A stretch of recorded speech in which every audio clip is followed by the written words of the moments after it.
It's okay. Hey, how are you doing? I guess welcome to the second episode of our podcast, which is called Do We Have To? I'm your host, Sean, and this is my lovely Emily. wife, Emily. Yes, sorry, I didn't mean to talk over you. We'll get that down. It happens. Don't worry. There's a give and take flow. Jason and Travis have it down, but we're still working on it. Mm-hmm. But yeah, we've got a wonderful show today. We appreciate everybody who's listening. Kylie's smart. She just up and did her own. I know. Yeah, she did do her own podcast, didn't she? Yeah. Shout out to Kylie Kelsey. Already subscribed. What is it called? The Not name Gonna of the show? Lie. Not Gonna Lie. Yeah, there was some controversy on that. I saw that. I don't think it's controversy. And if you're listening to us, it's not a secret that I cuss. Sorry, Miss Puckett. I guess she has said that, I guess in her podcast, she's talked about, and maybe this, of course, I didn't read if the article's accurate or not, so hopefully I'm not raked over the coals on this, but that she cusses in front of her kids. And so I guess some people have, well, I know. Well, I was saying it's not a secret that we do that. Not saying proud of it or anything. I try not to, but I definitely in my moments tend to bring out the F word fairly consistently. I'm pretty sure fork is my favorite cuss word. Fork? Well, I was You trying say to fork? Oh, because you didn't want to say fuck. Yeah. Okay, well, that's fine. I mean, you can say fuck. Okay. It's okay. Anyway, I know you don't like to. You're actually much better about not cussing than me, even though sometimes it seems like you really enjoy it, just with the frequency that you use it when you're upset. But cuss like a sailor. Yeah, but no, yeah, we got a wonderful show today. We're going to run over. We just had Thanksgiving. Yeah. We had some wonderful family in town. My lovely cousin-in-law, Ashley Miller, and her husband, Tyler, my cousin, came into town with their two wonderful children, Savannah and Maddox, and that was a blast. We ran into some hiccups in the road, and I do want to talk about that shortly, that fucking turkey baster scenario we ran into. But yeah, no, we're going to go into that. We're going to talk about, finally we get to do that This Day in History segment I've been talking about for forever. Mm-hmm. Definitely want to talk about, we're going to start a new segment. Do we have to start a book club? Which I'm very excited to listen to you because you do such a good job explaining books, because a lot of times I don't necessarily read, but I do enjoy the books. And you're making a lot of noise over there with that paper. Sorry. It's okay. It's just one piece of paper. Didn't feel like that would do that. We're going to be talking about some of the books Emily's currently reading, and we're actually going to start a book club. So on dowehavto.com, I'm going to list a book that Emily and I will begin reading, and we'll plan on talking about it weekly on the show. Ideally, too, hopefully they have a show or a movie related to it as well, so we can kind of, do we have to watch this on the podcast as well. And then also we're going to kind of talk about where we've been shopping during Black Friday. If you were lucky enough to make that out, we'll talk about Emily's emotional coffee and many things more in our wonderful episode of Do We Have To, episode 2. Yeah. Yeah. So can we get into this turkey baster scenario? Yes, you go right ahead. Can I just get this off my This is chest? your hill to die on for Thanksgiving. I just want to preface that I did not ask for this turkey baster thing. I came up with a perfectly... Somebody called and said, hey, we need a turkey baster. So let's clarify that. Well, I didn't know what one was when your aunt asked me for one. And I am not... We should have known that was trouble. Okay, let's go ahead, break it down. Just back up. Yeah. You have to give the background because you're the prequel. I was out on the road. So I don't touch raw meat of really any kind ever. I don't even use I don't even touch chicken breasts. I just can't, it's just a thing. I can't do it. So I use tongs and things, or I don't know. And it is even worse. Correct me if I'm wrong, just for our 12 years of marriage, it is even worse. It's not just meat and raw, especially if the meat is raw and it also has a bone in it. Oh, I can't. No. Right? That's that is never. your deal breaker of I can't, even though all meat is associated with animals that have bones. Yes. If the bone's not there, it's out of sight, out of mind. You don't have a problem with it. But if you see the bone, you can't eat it and you can't touch it. I refuse to eat anything off a bone. Even though I don't know why. I mean, I do know why. Meat comes off a bone. Yeah. But I have issues. Did you eat any of the turkey, or not the turkey, the turkey or the ham for Thanksgiving? I ate one little bit of the turkey that Tyler assured me he did not touch a bone. And Oh, so you got some breast off. I got you. I have yet to eat. That was good on Tyler. I didn't eat any of the ham, no. Got it. Okay. Sorry. Continue. Because I saw the bone. Like, I can't. So. Right. Yeah. So continue. Sorry. So we were hosting this year. And second year in a row.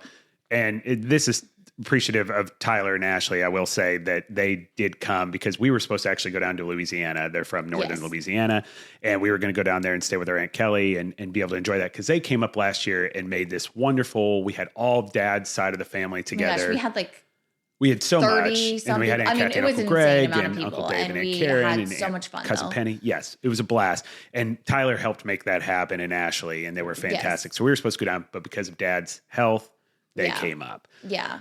So we have this giant bird that refused to thaw in the refrigerator, now thawing in my sink, which I have bleached several times since. But even though everyone has assured me it was like wrapped in plastic and blah, blah, like I get it. But so we had this thing in the sink thawing out. And I made it very clear to all people in the kitchen the night before Thanksgiving that my hand was not going to go in said bird to remove the things that need to be removed prior to cooking a bird. I also made it very clear that it needed to be gluten-free because I'm, celiac, and so is our daughter. And so I had this special like seasonings and stuff that were gluten-free, and we'd already did all the research, all the homework for it. Everybody was going to get a gluten-free turkey. Nobody would ever know the difference. However, I was not going to be the one to prep the gluten-free turkey. So Tyler was asking for things, and then all of a sudden your aunt asks, "Where's your turkey baster?" What's a turkey baster? And then he was trying to explain to me what to do with it. And I was like, "Oh, I don't have one of those. I have a ladle. Would that work?" And he was like, "Yeah, but you're not going to get in the stove and get a ladle and redo things." I've never cooked a turkey before. I don't intend to start now. How would you explain a turkey baster to the audience now that you know what it is? A big medicine squeezer thing. There you go. That's what I was thinking too. It was the thing you use for your kids, the ears, the snot, whatever. Yeah. Basically, it's a food version of that where you squirt on the juices on the turkey so it doesn't dry out and it, you continue to add flavor to it. Yeah. A somewhat simple kitchen utensil that probably every household should have. Yep. We just don't have one because I don't. We fucking do now, but we'll get there. Yeah. That's the end of the story. Yeah. So Tyler was talking about all these things that we could use. Well, I bought the wrong mop replacement head and I couldn't return it because I couldn't find the receipt to it. I clearly didn't use the Target Circle app because it's not on my phone. I cannot figure out how to find this mop head. And I don't know if I bought it on Amazon or Target or whatever. I think it's fucking hilarious that you guys were going to use a mop head to base this turkey. And that Tyler was 100% serious about doing it. He had a whole plan. He was like, "It's called a meat mop." And I was like, "Excuse me." And then he showed me this whole thing. It's a legit thing. Living no, I know. Kansas he proved City, it out. Yes. I should know that barbecue, but I eat barbecue. I don't make barbecue. But it's a thing. A meat mop. It's a thing. So I was like, well, hey, use the mop head that I can't return and that won't fit the mop that I have. Get the juices all soaked up in that and then just keep rubbing it like you're mopping the floor. Throw it away. And then throw it away. Yeah, simple. My misused purchase now has a useful. But anyway, so somebody called you and your brother because you guys were out. I think it was Emma. Shout out to Emma. Probably. So your Connor and I are on our way back because we actually, so now to kind of connect in the story, I had been going out back and forth to the store. This was on my second trip for things that we just forgotten, which is absolutely fine.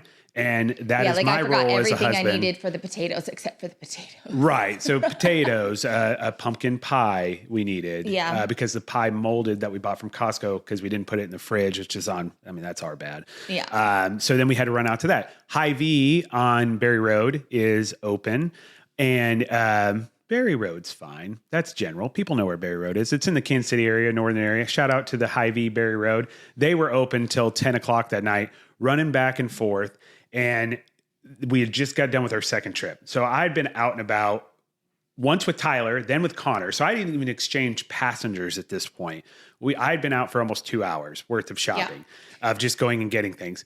Connor gets a phone call, and all of a sudden, as we're getting on the roundabout heading back home, we get hey, we need a turkey baster. So I say, okay. So we start turning around, we start heading back. Connor starts looking up where turkey basters are available. Right away, Target. We live right by a Target. We go to Target. And when we're in there, the turkey baster sold out. And he's like, no, it says it's in stock. I was like, okay, well, they clearly don't have it. Obviously, it hasn't been updated. And then he starts looking again. He goes, let's go to Walmart. Wasn't super excited about that. Just because the Walmart we live by, I'm just not a fan of shopping there. It's just it's my own hill to climb. Nothing against Walmart or anybody that wants to shop there. It's just you have your favorite stores you go to or the places you normally go to. This Walmart on Berry Road's not one of them.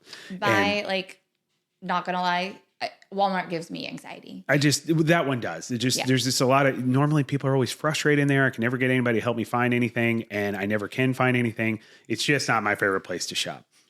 So we get there, and that's exactly experience. Can't find anybody to help us. Can't find it at all. We finally get there.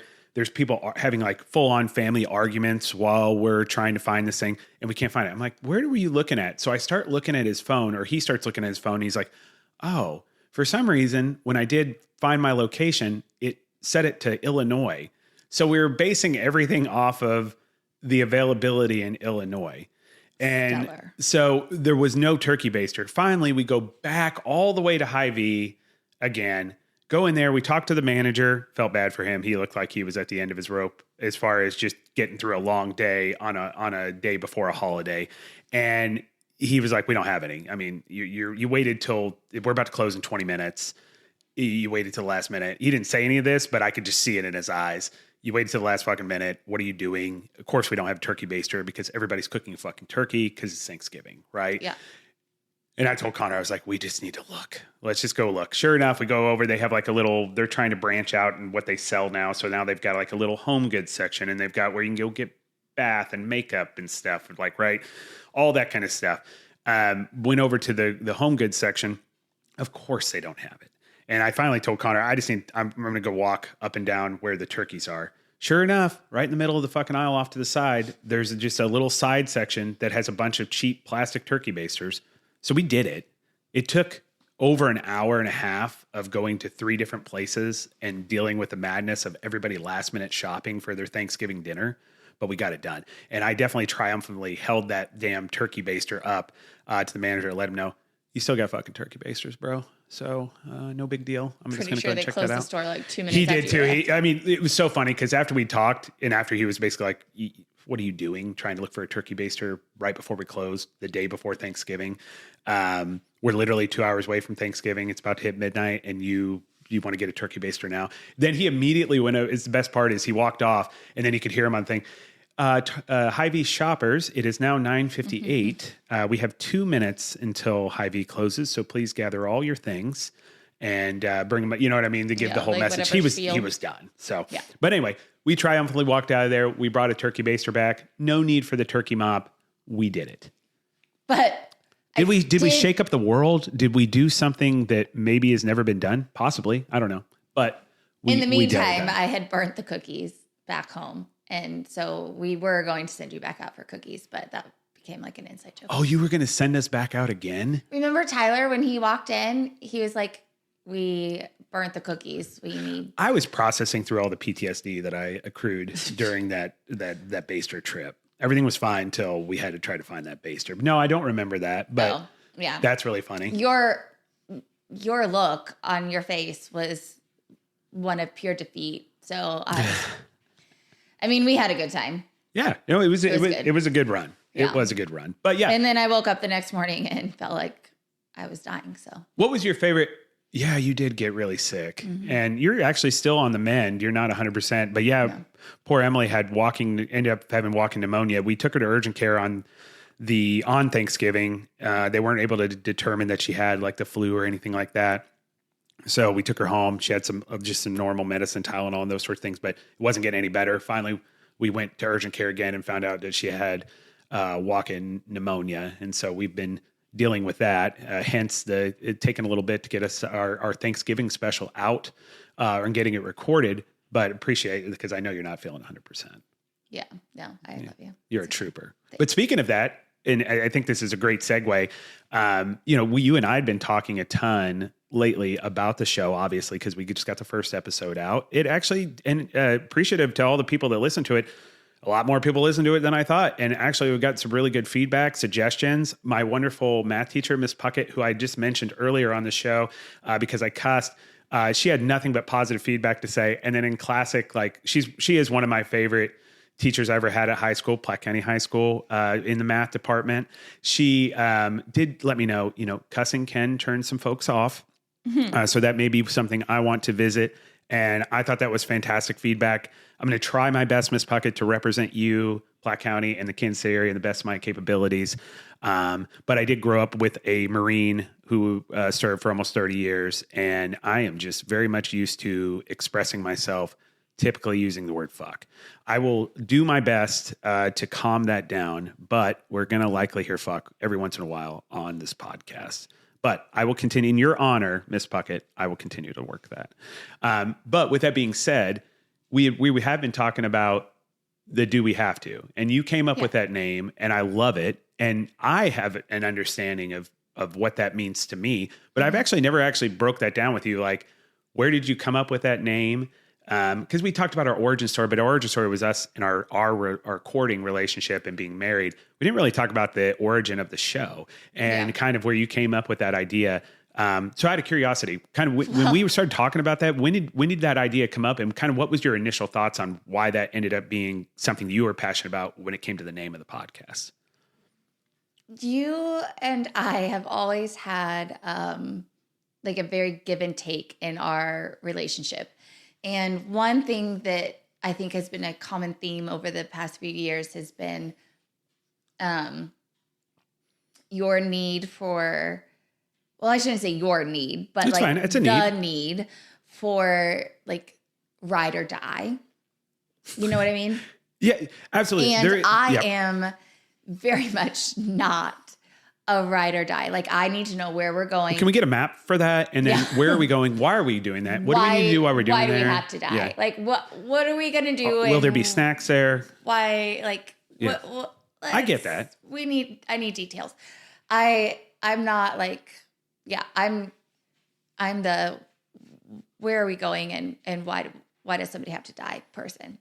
And so I feel like a lot of adulthood and a lot of parenthood and spousehood, I guess, is asking yourself the question, do I have to? Like, absolutely.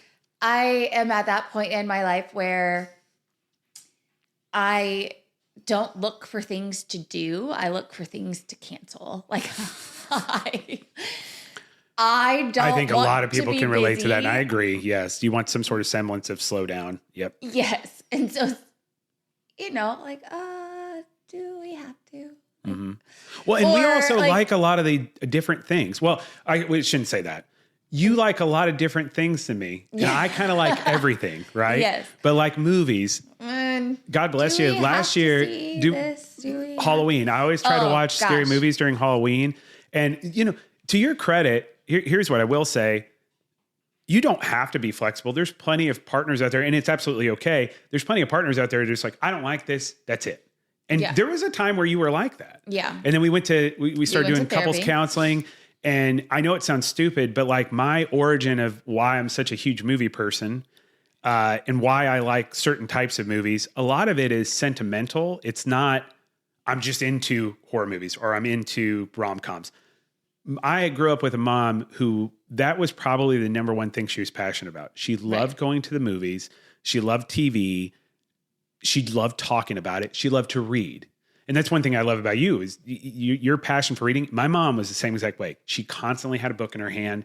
That was kind of like her time when she was taking time for herself, which she did not do very often being a stay-at-home mom. But when she did, it was reading a book. And she was a huge Stephen King nut. I mean, that was Stephen King, Anne Rice, those types of books. She read other books, but that was the main gamut. You've seen the bookshelf, right? I did, yeah. And it was extensive. Yeah. And so with that being said, for me, like there's just value in watching things. And a lot of times, and again, why I cry, they typically tend to poke emotions in me that I don't try to express every day. So when I'm sitting and I'm able to be vulnerable, and when I take something in or it reminds me of something, it doesn't always necessarily about mom. If it reminds me of you or the kids, the robot movie we just watched with them. Oh, the Wild Robot. The Wild Robot. Jesus Christ. Like I was thinking about you being a mom when I got emotional about it, and kind of like all the sacrifices that you make. You're just stone cold over there, just enjoying the film, and I'm blubbering like a baby. I'm talking about these little possums as if they're one of my nieces and nephews. Yeah, it's cool. They do remind it, and that's why I love movies, because you do get to be reminded of things that you enjoy. Life, no. But that's all I could think of was you. And then I thought of my mom too, because of the sacrifices that you guys make. And you don't really, when you're a stay-at-home mom, you don't get any, I don't think you get a whole lot of credit for that, because there's a lot of easy to take for granted because it's just an expectation. Yeah, that's why I had a breakdown last night in the closet, blow drying muffins, because and I felt extremely unvalued. Let's sidebar, I guess, on that. Let's talk about it since you brought it up. I'm glad you did it, because I wasn't going to put it on Front Street, but I'm glad you brought it up, because I'm appreciative that you had that breakdown and expressed to me how you're feeling.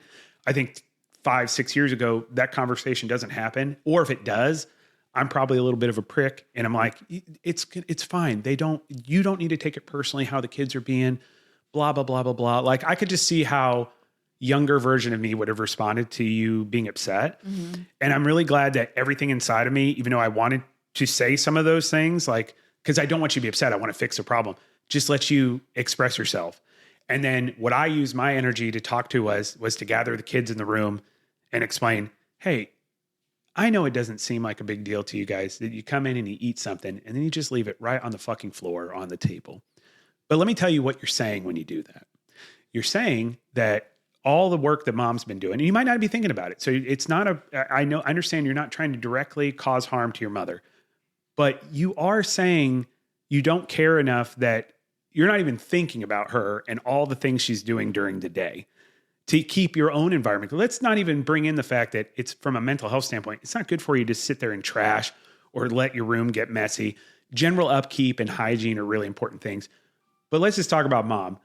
Mom's upset because you guys don't seem to care at all that she's doing all these things around the house all day long, and she's constantly having to keep up with you because you guys aren't just doing the little things the right way. Right. And I said, you're causing harm to your mom. Now, I know, again, that's not your intention, but you have to be mindful about these things. It was a good conversation. They sat there, they took it in. Tegan came in and talked to you, and I thought that was... the apology's not required, but it was just nice that she was able to express herself and be worried about you. And those are things like, to me, right or wrong. I mean, I'm sure there's always ways I could do these conversations better, but like just getting the kids thinking about other people. I'm just so glad you had that. I'm glad you had the breakdown. I'm glad. I mean, I'm sure it wasn't enjoyable by any means, but you need to be able to get that shit out. And we also need to have those kind of open and healthy conversations with the kids, as opposed to ways we could have handled it, which is just yelling at them and calling them lazy or those sorts of things that would be easy for me to rifle off. No, you're causing harm because you're not thinking about other people. That's the main foundation of the issue. Yeah. You're not being empathetic at all. And I know some of that's developmental, but this is where you got to start transitioning to thinking about other people. Like all three of our kids are 10 and under, and they're not there age-wise, but at the same time, I feel like we need to get there. They don't have a lot of responsibility here within the home. Their responsibility is to be a kid. You've been doing great about that. And again, they need to try their best. They need to do well in their activities. If they want to do an activity, which we've allowed them to do anything they've ever wanted to do, we need them to put in the effort, the work, all of it. Like if you want to do whatever extracurricular, you're going to go to practice, you're going to work hard, you're going to keep your uniforms, you're going to go to school and do your homework and be able to go to practice and do your things. Like, it's a lot to be a kid these days. And I want to make sure they have a childhood. I don't want it to be like school, practice, school, work, and then train. And then, you know what I mean? Like, I want it to be like, I don't want it to have to be like, they wake up and they have like a list of things they have to do. And then they have to do this. And then I don't want them to constantly be like what I am, where I'm like a moving. And you're always anxious about what's the next thing. Right. Yeah. Like, what else do I have left to check off my list? Yeah. I want them to know responsibility, and I want them to have the understanding of how a household works without the stress of it. But I didn't grow up in a household with an allowance. We just had chores because that's what made the house work. And I was in 3rd grade when I started doing my own laundry. And I was, I shared a bathroom with both of my sisters, and it was also the guest bathroom. So like, it was always in the need to be cleaned. I shared a bedroom with my little sister. We were always cleaning. Like, I mean, it was just part of it. Like, we started doing the dishes when we were in like 3rd and 4th grade. And so we learned how to vacuum, like properly vacuum the floor. I don't know why our children can't figure that out. And I'm sure we didn't do things the right way, like the way my mom wanted them done. Lord knows I still fold towels differently than my mom does. It's just the way it is. But like, she helped us understand, like, if you want to have things function, you kind of have to be a part of the solution. Yeah. But I also had 2 working parents. Yep. You and your brother talk about how everything was just kind of like. And I will say, we tended to, we had the tendency to take that for granted, and we probably weren't as good about general upkeep and those sorts of things because we weren't in that. Yeah. You're a victim of your own privilege, whatever privilege may be. Privilege comes in all shapes and forms, right? But Absolutely. I think what you're describing perfectly is the ultimate all-time problem that a parent faces is this need to be perfect parents. And in that need to be perfect parents, it's struggling with this balance between creating a wonderful childhood while also getting them ready to be not only adults, but good, functioning human adults that are empathetic and inclusive of people, and do their best that they can. Those are conflicting things. Absolutely. Because one is very much more selfishly driven and self-driven, where one is you're expecting them to be mindful of other people. To create a perfect balance of that, to me, is nearly fucking impossible. Right. However, it's just being mindful about it. Yeah. I mean, we started a chore chart. We've started you're doing. We're trying. Really here's the hard. thing: if you're a parent out there, it is day one. Like, I can't tell you how many times, and it's okay to fucking fail.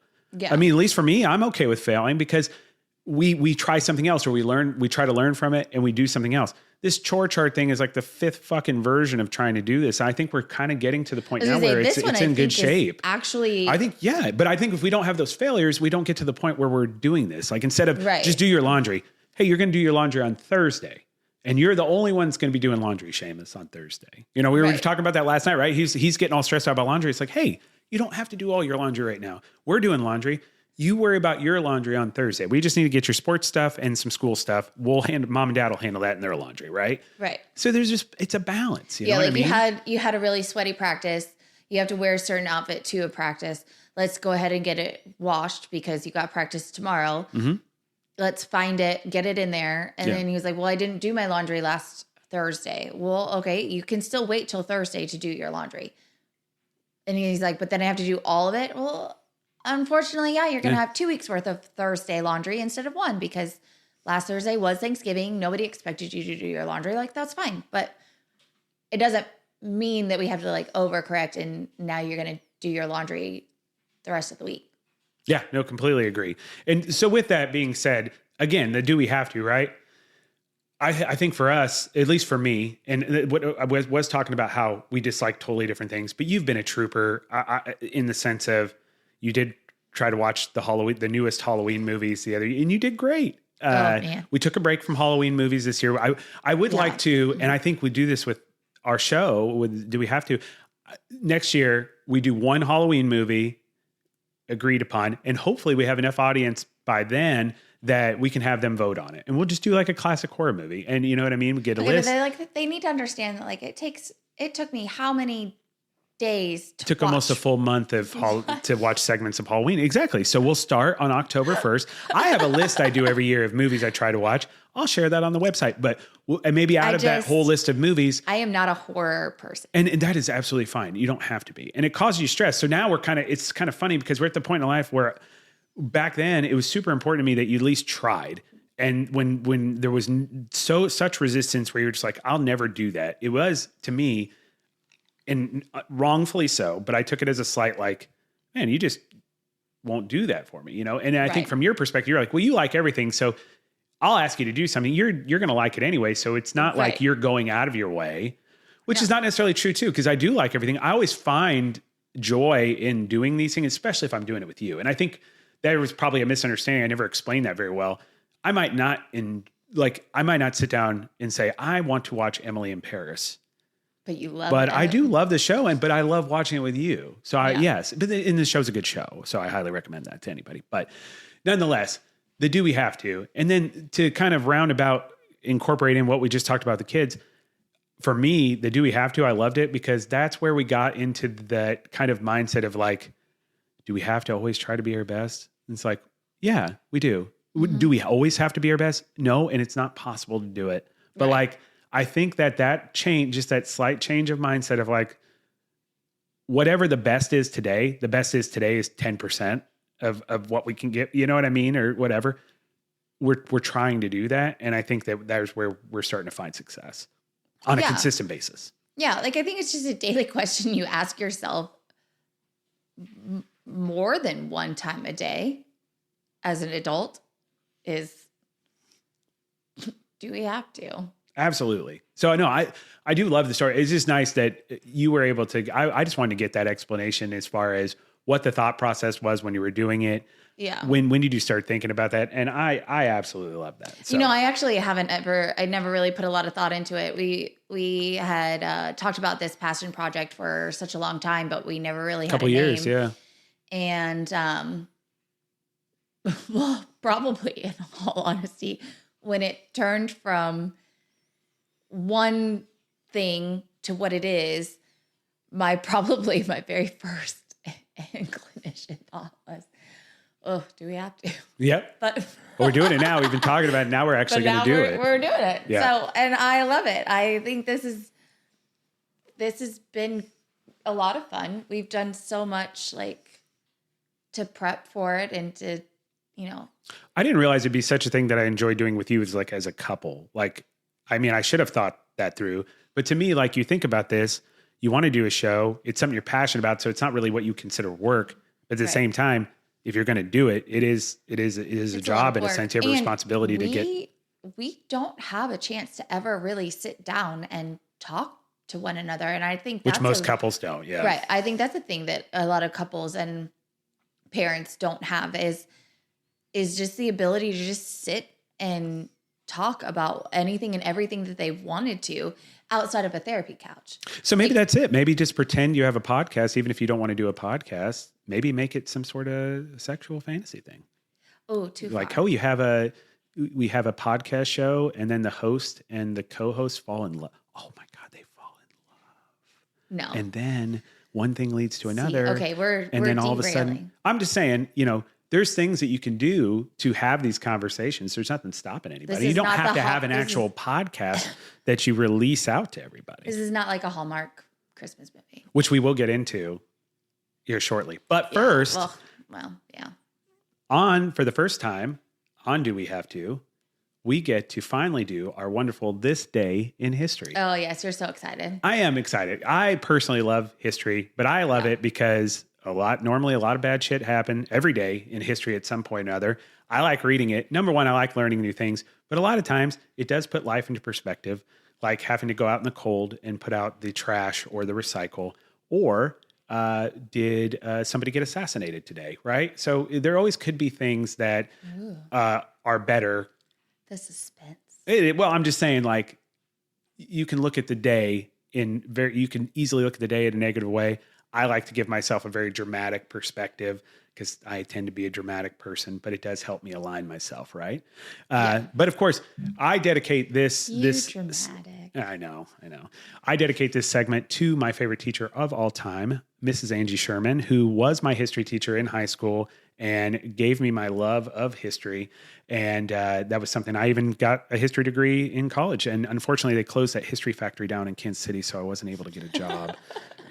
But project management work will suffice just fine.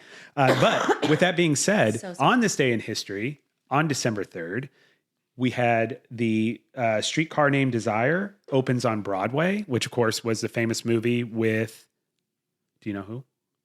Marlon Brando. Okay. Is Streetcar Named Desire, is that where they yell Stella? Yeah. Stella? I believe so. Yeah, okay, yeah. So that opened on Broadway, so that's awesome. And that ended up being a very famous movie with Marlon Brando. Today's the 4th. Today's the 4th? Isn't it? No? Yes? Oh my gosh. Did I do this wrong? Hold on, we got to check now. Now we're going to look at the old Google calendar. Sure is the 4th. Okay. That's embarrassing. So when I put in this day in history in the Google search, there you go, December 4th. So sorry. So Streetcar Named Desire did not come out on the 4th. That's embarrassing. So let's, I actually have never done any of the day today. So let's just run through it then, I guess, huh? We don't have a choice here. Let's see. Typhoon Pablo kills over 1,000 people in the Philippines in 2012. That's not ideal. Typhoons. Oh, that's depressing. Next. That's a lot of rain is what a typhoon is, correct? It's like a rainstorm. Because you're thinking, I know you're thinking tidal wave. Tidal wave is something that's created out in the ocean. Tsunami. Sorry, yes. Yeah. That's created typically from an earthquake or some sort of shift in the ocean, and then it creates a wave.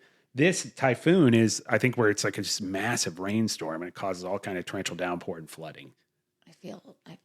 Anyway, 1,000 people were killed. So sorry about that to the 1,000 people, and I'm sure countless lives that were affected in that. Yeah. But if you're complaining about the weather today, could always be worse, right? President Bush orders U.S. troops to Somalia. Well, don't remember what that. Still not nice. Nope. Okay. No, yeah. We got military conflict thrown in. The Irish Godfather killed by a car bomb in St. Paul, Minnesota. So I assume that was to do with the Irish mob. Yeah. Ooh, that was in 1928. Okay. So that's going to sidebar. I've got to start that mob. I got to go down that rabbit hole about the mob in Phoenix City, Alabama.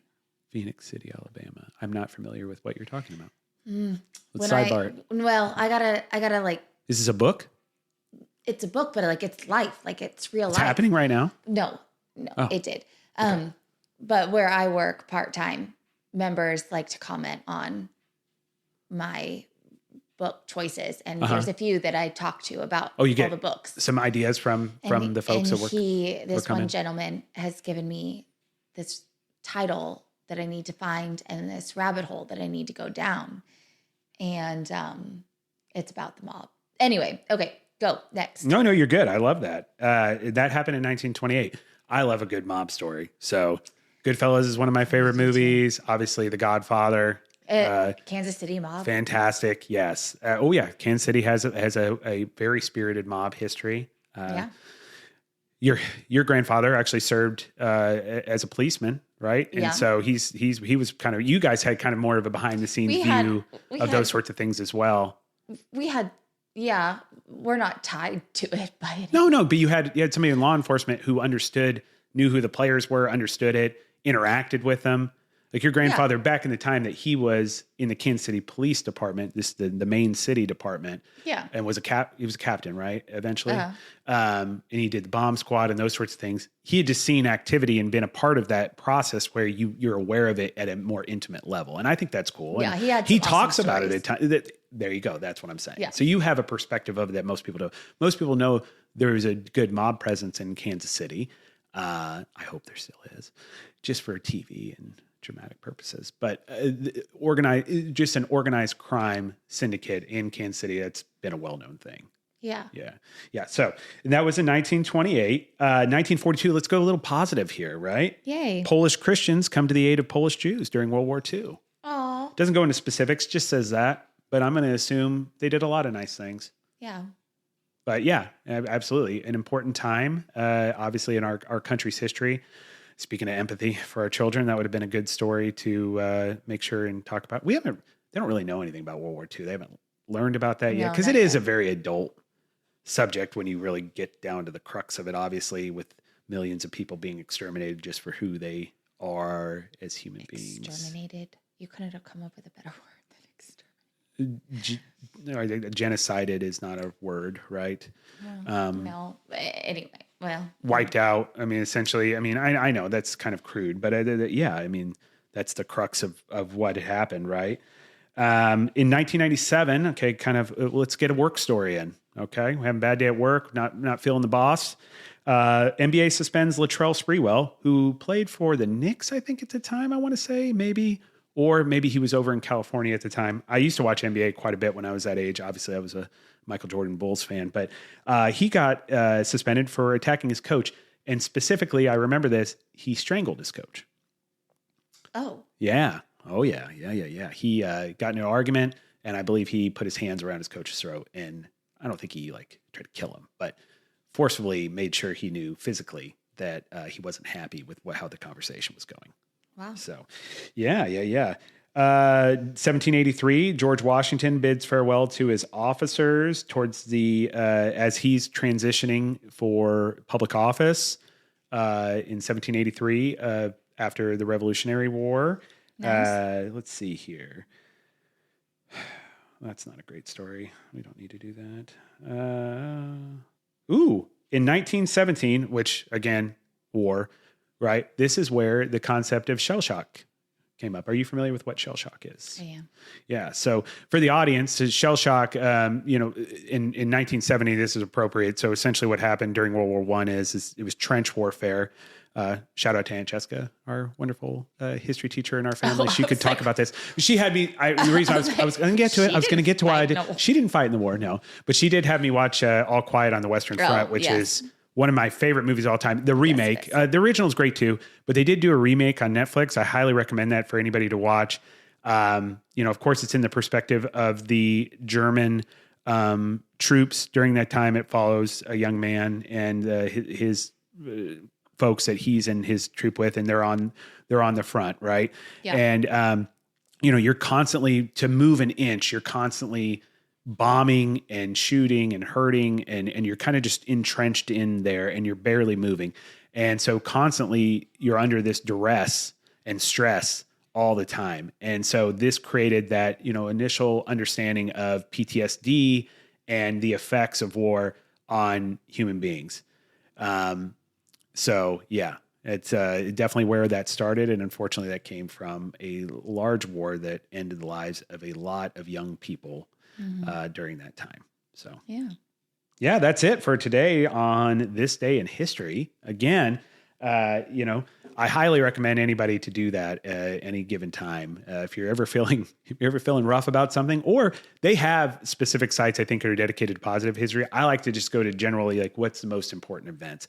Typically, and unfortunately, that tends to be on the negative, because they tend to unfortunately take up most of the news time, and they seem to be the most impactful or have the most impact on the largest amount of people. So yeah, they're newsworthy anyway. Yeah, I agree. Let's transition to something a little bit more positive, right? Let's go to, hey, do we have to start a book club, right? I'm excited about this. Exactly. You love reading. I love listening to you talk about reading, and I do enjoy reading. I'm just not as good about it. I've been passionate about a small amount of book series in my life. Twilight, Harry Potter. You can judge me all you want. I will. And there's certain books that I've read multiple times, Wrestling in Sturbridge, Friday Night Lights, things like that. And then there's books I just read, but it takes me forever. And I'm sorry about that, but we're going to get better, because now we are going to just start our own little virtual book club that we're going to run through our wonderful show. Do we have to? Yeah. Where I read a book a week. Right. And I'm going to do my best. That's been my pace lately. Well, and I think to let the wonderful audience know, the plan is really to provide content on a weekly basis. Now, life, and it's the best thing about having a marriage, parenting, relationship, and anything else podcast, right? Sometimes life gets in the way. We wanted to get a podcast out last week We continue to have our battles with our equipment, which we're getting there. We are. But then also, it's a learning curve. Maybe we should tell the story. No. We did have Tyler and Ashley on. No, well, I'm going to tell it. We did have Tyler and Ashley on the show. We did do a recording. We did. And unfortunately, you got to stop beating yourself up about this because I don't think it was your fault. I think it just happened. But we get to the point where we get the show done and it was great. We had a wonderful time with Tyler and Ashley, talked about a lot of things, and connected on a lot of things. We get to the point where I'm going to pull all of that in to start editing it and work with our wonderful executive producer, Mr. Colin Maskell. And we realized that none of the audio recorded. Yeah. And it's either because we just never turned it on, which that's not just your responsibility, that's mine.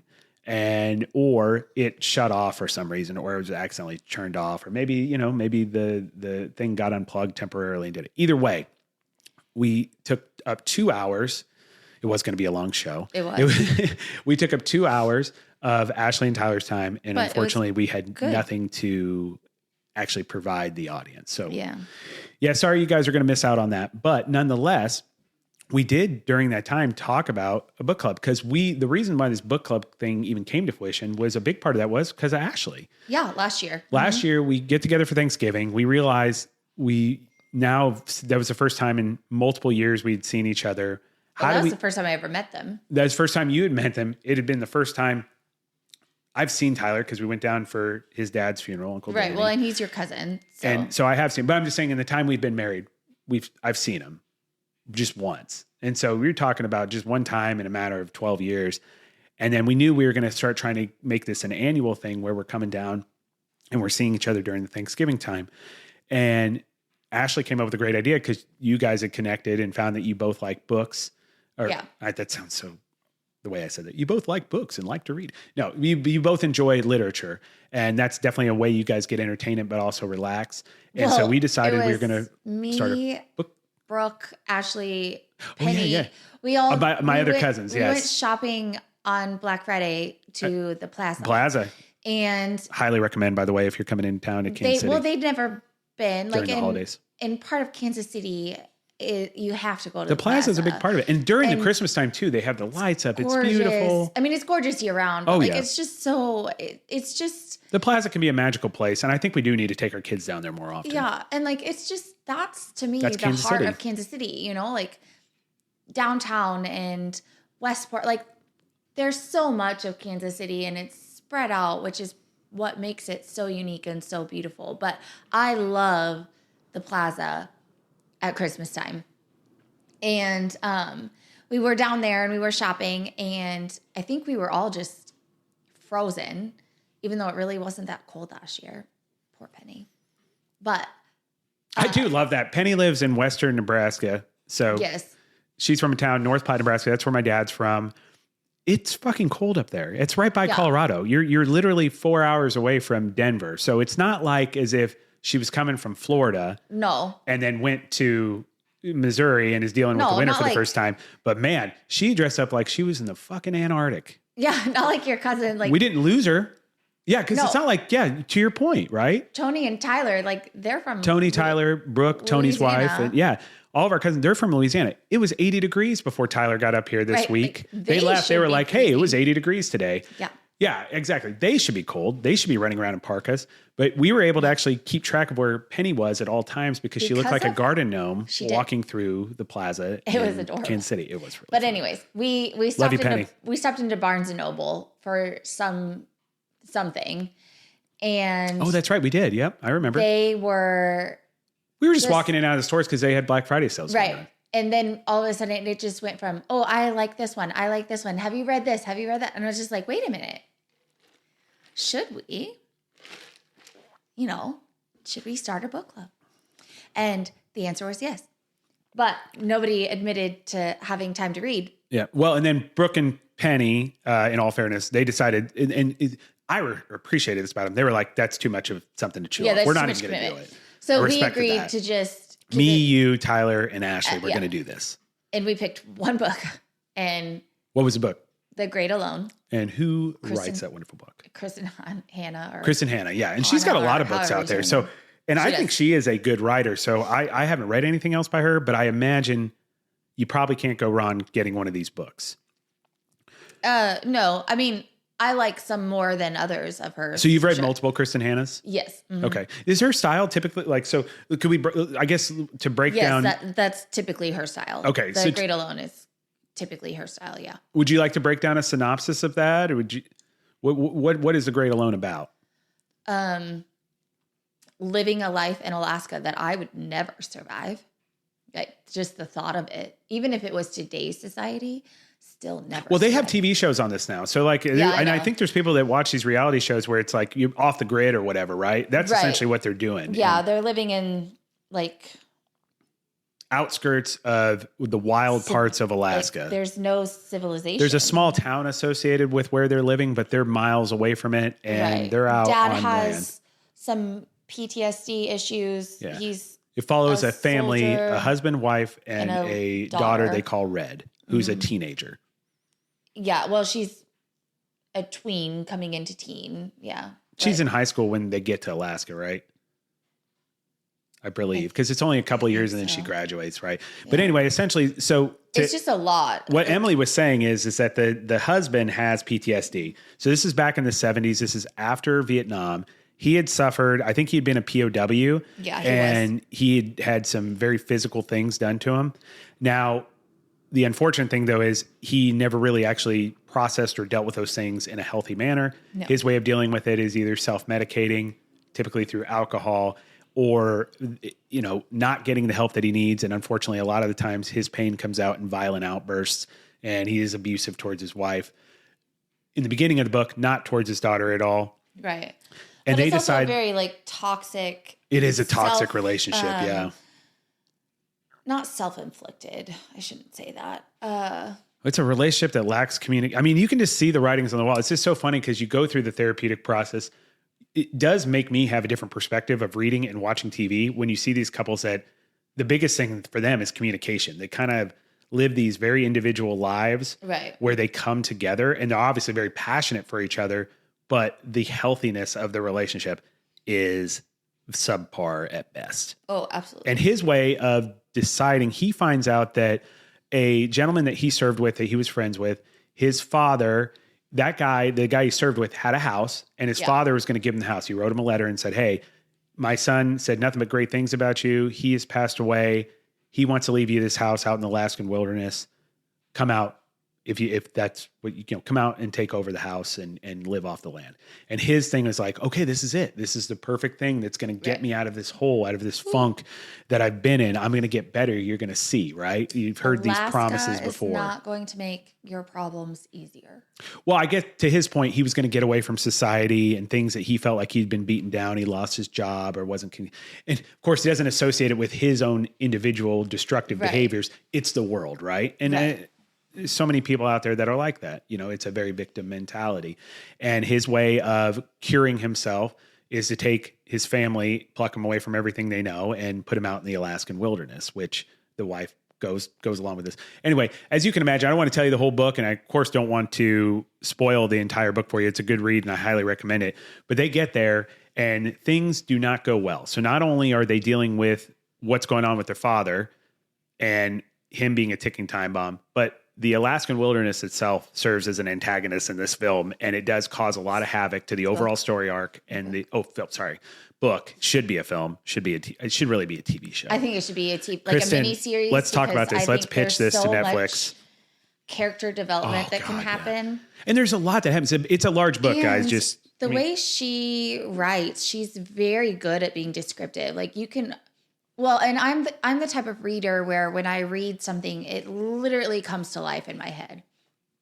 And so I tend to lean more towards books than I do movies because the way a story is being told to me, I can just visually picture it. I can hear it sometimes.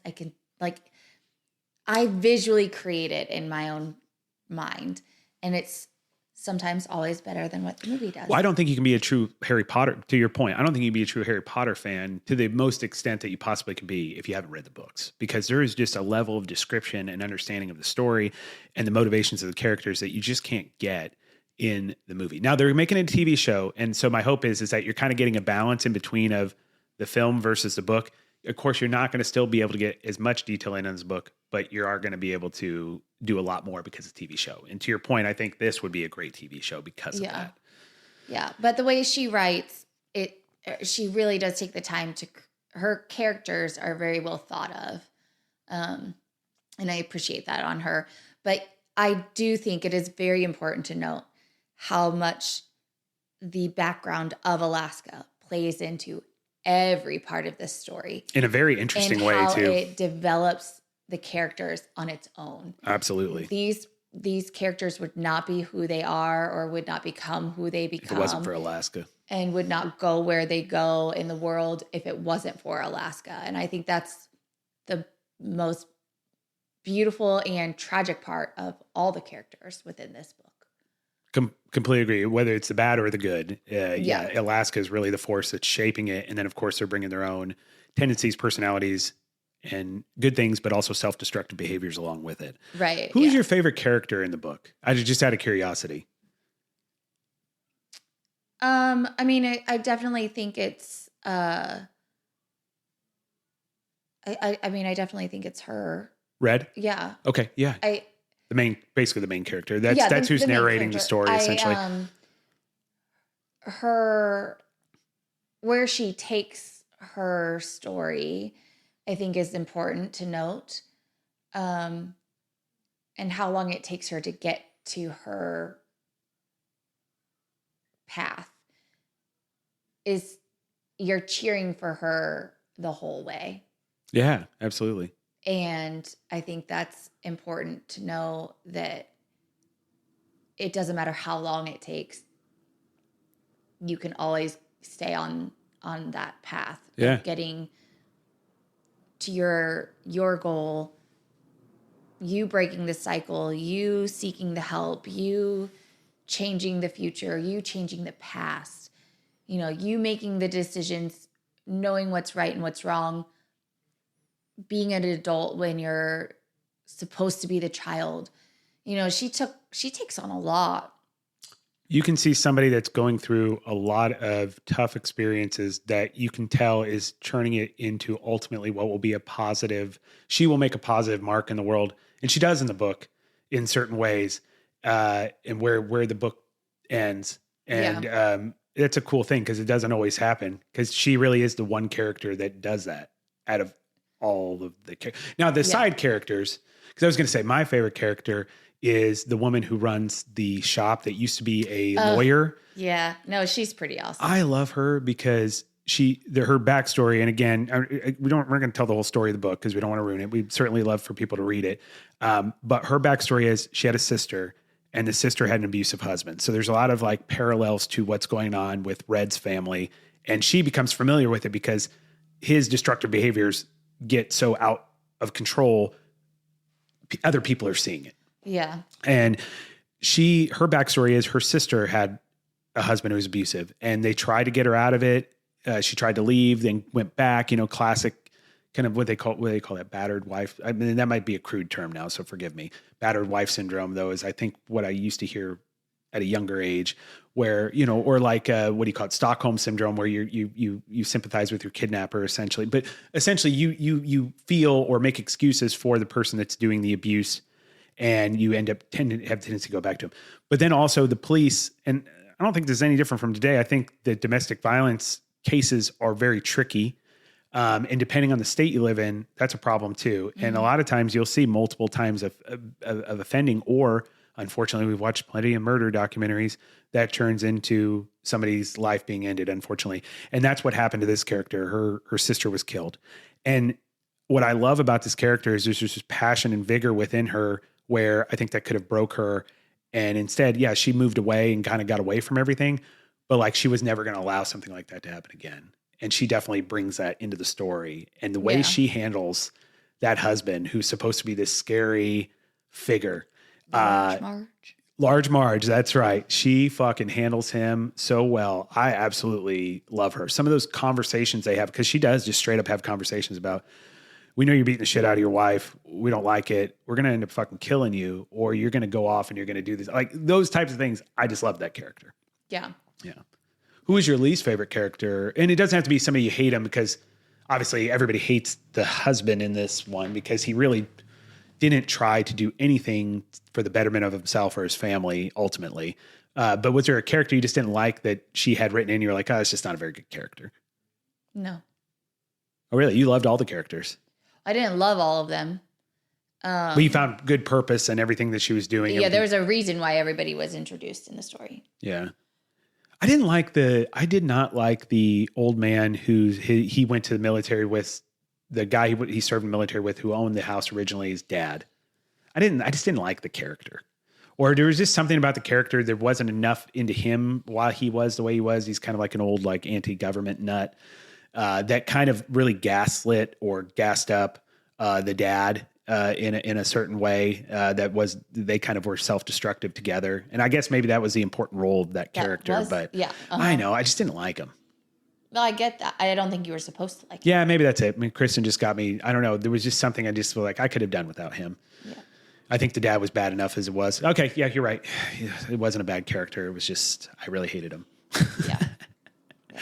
Now, again, there is one other book I just want to bring up just because you had mentioned it and I find it to be fascinating. We can run through this really quick. But The Measure. Yeah. Who wrote The Measure? And forgive me because I just don't know off the top of my head. Nikki Ehrlich. Okay, got it. Yeah. So could you just I didn't read this book, so we don't have to like break it down in a book club fashion. But can you just give because we weren't planning on doing that one for our next book. So could you just give a quick little overview? Because I just love the story. And I think other people will be like, oh, that's a book I might want to read. Because I think it could be a great movie. Well, the long and short of it is everybody's given a box all across the world, regardless of your status. Everybody the age of 22 excuse me, and older gets a box. And inside of it contains a string. And that string is indestructible. So is the box that it came in. So I fucking love this is just so cool. When you open it, you're like, okay, I have a string. Great. And then all of a sudden people realize that it's the length of their life. And how you create that is so amazing. Sorry. Well, nobody knows such where a creative, they came cool from. idea. Nobody understands why they came. But they all get this box at a certain age. They all get this box. And they don't know where it came from? No, just one morning. All of a sudden, one morning, everybody wakes up. Oh, everybody. It doesn't matter the age. No. On this, say today, everybody in the world gets a box. Yeah, that's what I'm saying. So it doesn't, your age is 22 and older 22 right and now. older. Okay, so age does matter, but there's a minimum. Okay. You woke up with a box. Got it. And then tomorrow, if your birthday was tomorrow and you turn 22, you get a box? You get a box. Okay. But they don't know where it comes from. They don't know where it comes from. Nobody's cameras on their doors catch it. Nobody nobody knows where it came here. Nobody knows who did it. Nobody knows how they were created. Scientists all over the world are they're actually trying to figure out how they were made, how they're composed, blah, blah, blah, blah. That's awesome. But it's the length of your string is the length of your life. People feel like it's how much they have left. Well, no, they figure out where you're at within. There's they create a calculation, like a calculator that you type in, and it gives you.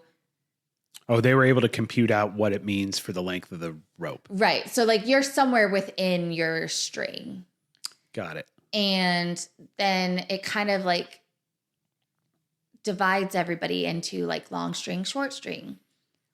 Long string with 15 plus years, 20 plus, 30 plus, sure. Hundreds. So you start classifying all these different strings. Or you're in the short stringers where you've got 10 years, 5 years, less than a year.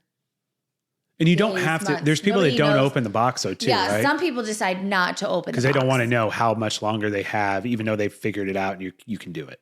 Right. Yeah. And then it's like, well, once you have that information, what do you do with that box? Do you start a relationship? Do you end the relationship that you're in? Do you get married sooner? Do you have kids sooner? Do you have kids at all? Do you quit this job and go do this? Do you, travel the world? Do you go to school? Do you quit school? Do you what do you do with your life now that you know how much time you have? Oh yeah. And politicians get involved, and you have all these different characters at the beginning. And then as you read, they all connect to each other. And there is not a single character that is not connected to each other by the end of the book. Sure. And it is every character you follow is touched to each other. And you love this book, right? I loved it. I'm super fascinated by it. I'm going to read it. It took me a minute to get into it. But then once they started to tie into each other, I couldn't stop reading it. And I read it really, really fast. But the concept of it was what made me so intrigued. And the political, when I was reading the book, where we were at politically. All the bullshit we deal with every day in general, regardless of the manipulation what and parties all you support, but how the media works and all that sort of stuff. The votes. She does. The writer does it. I shouldn't say she. The writer does a good job incorporating kind of what's happening in the world with how they would respond to this. Yes. Yeah. Yes. And so it was just taking something so personal and private and then mainstreaming it and using it against one another and sounds good exactly versus evil and the I imagine some fear mongering stuff. Yeah. So much of it. And so it was just when I was reading the book and where we were at politically and in our own world, it just tied very closely together. Got it. And it was just a really good connection. So you highly recommend, even though we're not doing that as part of the book club, you highly recommend it. I will, if I read a book, I'm going to recommend it. Sure. But you've read bad books I have read bad books, but I still wouldn't not recommend them. My thing with a book is I read pretty much anything and everything except for horror. But what I take away from a book, somebody else might take something completely different. Absolutely true. Yeah, that's a good point. So interpretive and they are very interpretive, which is why I love literature. Mm-hmm. But yeah, no, it was a great book. It was a quick read. It was part of Jenna's read with Jenna. Who the hell's Jenna? Jenna Hager Bush or whatever her name is. Is she a Bush daughter? Like George W. Bush? Yeah. Okay. Well, I didn't know. That's fine. That's cool. No, so you're following a book club that somebody else had started. That's a celebrity. Clubs. Got it. Okay. Yeah. Well, now we're branching off. We're doing our own, which we'll probably steal from other people's book clubs. But I think we can come up with a few books until then. Yeah, Jenna Bush Hager. Okay. She's on the Today Show. I would not hyphenate that name, but that's me. What? I wouldn't add. She's married, obviously. So to her wife or her husband, I would not have hyphenated my name. I would have just kept Bush. Yep. Or she can do whatever she wants to her own right. I'm not saying she's wrong in doing it. Just saying if I had the Bush name or if I was part of that family, I would not be hyphenating that name. Not for Hagner. Sorry, Miss Hagner. That's one of our kids' teachers. Oh, not Hagner. Okay. Sorry, I didn't want her to be insulted. No. I doubt she'd ever listen to it, but yeah, our child's kindergarten teacher. So with that being said, so we're gonna actually choose, and what I'd like to do, and we didn't actually talk about this beforehand. Let's just talk it out right now. What I would like to do for this next book, you okay? So sorry. No, you're good. What I'd like to do for this next book is, even though we've read it, I'd like to reread it because it has a TV show associated with it. I know you're giving me that look right now. I'm glad we're not recording. I would like to do Dark Matter one more time. And the reason why is because I think I would like to give that book another read, just because I feel like the second time through, there's some more things we can get from certain decision-making or why he ended up where he ended up. And I want to watch the TV show. And so that would go nicely because our next segment is going to be, do we have to watch this, right? that's a part of our book club, Yeah. right? We don't have to do that one, but I would like to at least be a part of our Do We Have to Watch, because we did read that book already. Spoiler alert, but I thought it is a fantastic book, and that is not even your cup of tea, and you enjoyed it. No, So I just feel I like don't from really, a couple's I perspective, don't really enjoy sci-fi stuff. yeah, and it's a sci-fi thriller. Yeah, I did like that one. And so I'd like to break that down on the next episode if we could talk about that, and then talk about the TV show and how that held up against the book. Because I think we can get through the season of the TV show in a week if we put our mind to it. That's a lot. It's not. I don't think it's like maybe 8 episodes or something. We would just have to focus on our time. We get through the rest of this Harry Potter baking show first episode. God, that's taken 3 days, and then we, which I highly recommend. Other families have that problem where they want to watch a show and like I can only imagine they do. They just don't have the time. Well, that's when we want to watch it with the kids, and so it's trying to get all the stuff done for the night so we can lay down and watch it. And then I start falling asleep, and God bless you, you're running around taking care of everything and everyone, and then you're ready to watch it. We got through about 10 minutes of it last night before we I was able to see most of the eliminations from the first episode. I finished the episode. I'll watch the last 15. Okay, so we're good. We could start watching Dark Matter then. Yeah. So if you're okay with that, that's what I would like to do for the next one. Okay, but I'm going to read my book. I'm going to reread it. That's fine. I'll reread Dark Matter, but I'm going to read it alongside something. Okay. Well, and then starting next week, I'm going to let you just 100% dictate what we do. Well, I have to finish the one that I was in. That's fine. You finish the one you're in, but I want you to start picking out a book each week that we will tackle. So next week when we talk about Dark Matter, we can give a preview of the book we're going to start reading. If there is a TV show or a movie associated with it, we'll knock that out too, and we'll include that in the Do We Have to Watch. Okay. Yeah. Does that sound good? Okay. Sure. So speaking of that, so do we have to watch this, right? We had already talked about kind of essentially what we do have differences on things that interest us, that we visually watch, movies and TV shows. But I think now more than ever, we've kind of really come to finding a sweet spot of things to enjoy together, things to try, and then things I'm not even going to fucking bother you about. I'll watch myself. And I think it's worked out really well. But I think majority of the stuff we do watch, we do it together. Yeah. But we did go see a couple movies, and Thanksgiving and Christmas this type of season's always a big time for people going to the movies. Mm-hmm. So I would be remiss if we didn't at least talk about our perspective of getting the movies out that we wanted to, or talk about the movies that we went and saw during Black Friday, which we took Tyler, Ashley, and the kids, Maddox, Savannah, and our babies out to see Wicked. Now, you, Tyler, Ashley, Savannah, and Maeve wanted to see Wicked, and then the older kids wanted to see Red One. Yeah. So I took the kids to see Red One. I haven't seen Wicked yet. It was your second time for seeing Wicked. It was. So, and then the movie's shorter, number one, quite a bit shorter than Wicked, Red One is. So we were able, sorry AMC, we did sneak in to sat in the front row and watch the last 20, 30 minutes of it, which I thought was fantastic. But what did you think of the movie? Your second time seeing the movie? Did it hold up to seeing it the first time? Yes. And what did you think overall of the movie? I think the movie did a great job. Now I've seen the play, like I've seen the Broadway show. So, and I've read the book.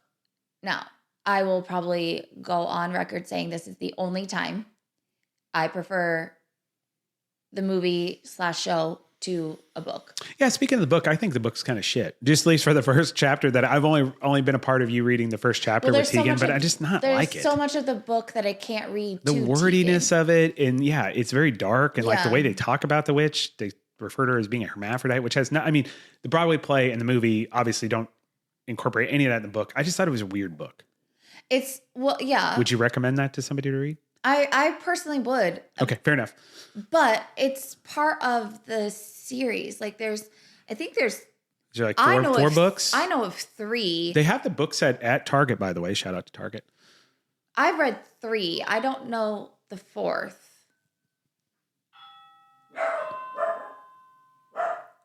Is that therapy? Yeah, it is therapy. You keep talking about the book. Okay.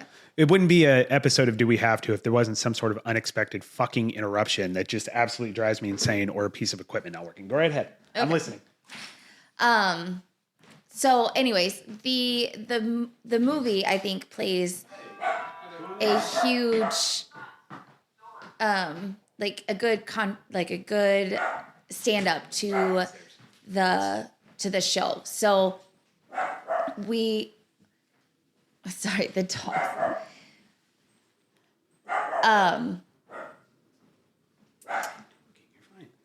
Just keep talking. You're good. Don't worry about it. So my dad has home health. So, and just sidebar here really quick, and forgive the interruption, audience or whatever, because I'm not going to edit it out. Because one of the things, and the reason why we did the first episode, and you'll notice that there was some technical difficulties with the fucking cameras, which we'll have that remedied, and we're going to start having the filmed version of the podcast out during it. But one of the important things that we've always talked about with this show is like, being a married couple, being parents, and then trying to live life normally.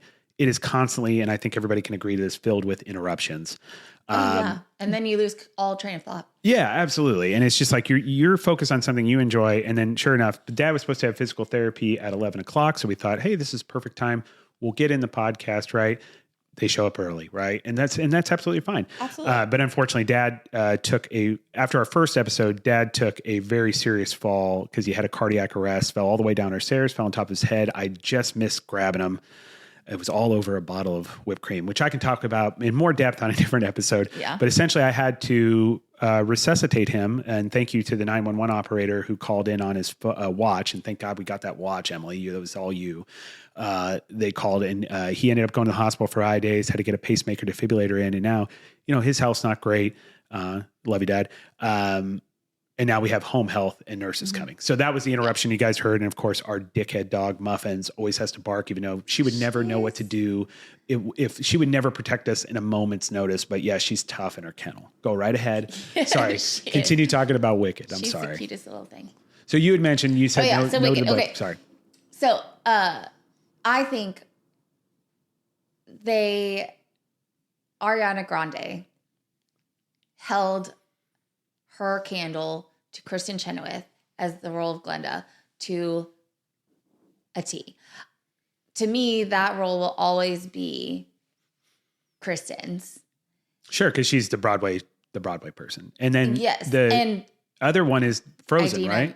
Yeah. Elsa. Yes, she plays Elsa. How do you say her name? Because I know John Travolta got it wrong at the Academy Awards. And then Idina Menzel. Yeah. And she played Elphaba. And I think that these women did them so beautifully. And I definitely think they were the perfect choice for the role. They have great on-stream chemistry, but have you watched any of their interviewing things they've been doing? Absolutely. They have great chemistry. You can just see it in general. And they seem both be really kind human beings, which is also nice when you see people that are successful, also seem to be good humans. But to take such two iconic characters and then recreate them, I think is really hard to do. And I think these women did a great job in doing that. Yeah, Cynthia Erivo is the Wicked Witch of the West, Yeah, Elphaba. Sorry, that's all I was right. She was fantastic too. Good God, both of them are so talented. Yes. And she did all of her stunts and sang. Like, she did all of it. Like, she did her singing while stunting. Like, that wasn't like... She was singing while she was like hanging, I assume doing the green screen with the broom. Yeah. Oh my God. Can you imagine? Like, I am not a professional singer by any means. I like to sing. There's a big difference. But like, even I know how strong your diaphragm has to be just for casual singing in a choir. How do you breathe and do all that? To do that and to do all of the, like, holy crap. I yelled at the kids last night while I was running in the track at the Y because they were fucking around with the weight bag instead of doing what they were supposed to be doing. And I yelled saying, hey, be mindful of other people. They're walking, stay out of the walking lane and don't play around with the equipment. This stuff costs money, and be respectful of the employees. I literally said all that while I was running as I was going around. Cause there's a small, like a little indoor track. Yeah. I thought I was going to die after that. Yeah. And I consider myself to be in good running shape. I run almost every day. And I was like, oh my gosh. And at the end, I was starting to not be able to be as loud. So how do you do that and sing? I don't know, but it's damn impressive. On key or is it on key? It's on key. And then in melody or harmony. Does she look like a person to sing off key? You're the singing expert of our family. And I'm not an expert. By the way, Emily was all-state in choir at high school. Oak Park High School. Go Northman. No, I'm not doing So I just had to fit it in. Why? But you're the singer of the family, so you'd have an understanding of the mechanics of it and kind of the terminology, which I don't. I'm like, oh, they sound pretty.